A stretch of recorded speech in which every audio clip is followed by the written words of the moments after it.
কাতি বিহুৰ সকলোকে বহুত শুভেচ্ছা শুভকামনা যাচিছোঁ। আজি সেইকাৰণে পায়স অলপ বনাইছিলোঁ ঘৰত আৰু ভাবিলোঁ আপোনালোকৰ আগত শ্বেয়াৰ কৰোঁ। মই গাখীৰ 1 লিটাৰ লৈছোঁ। একেৰাহিত গাখীৰখিনি ভালদৰে উতলিবলৈ দিছিলোঁ। উতলি হোৱাৰ পিছত মই চাউলখিনি এইখিনি আধা সিজিলে তাৰপিছত এতিয়া মই ইয়াত জোখমতে চেনি দিছোঁ।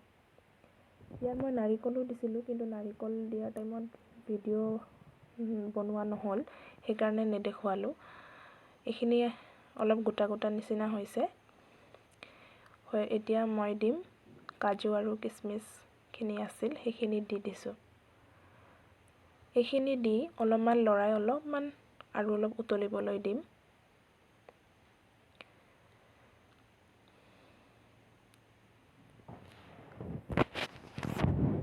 এয়া হৈ গৈছে আৰু মই এতিয়া 2টা ইলাইচি থেতেলিয়াই পিনে শেষত দি ল'ম।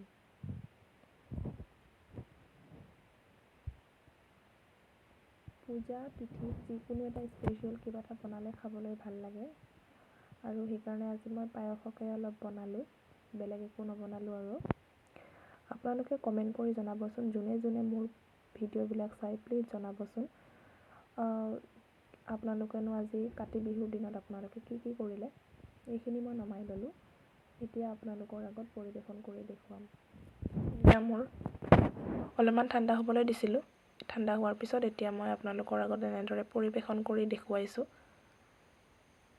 ভিডিঅ'টো চাই যদি মোৰ ভাল পায় তেনেহ'লে এটা লাইক কৰিব, কমেণ্ট, শ্বেয়াৰ আৰু ছাবস্ক্ৰাইব কৰিবলৈ নাপাহৰিব। আকৌ লগ পাম এটা নতুন ভিডিঅ'ৰ সৈতে। আজিলৈ আহিছোঁ। Thank U.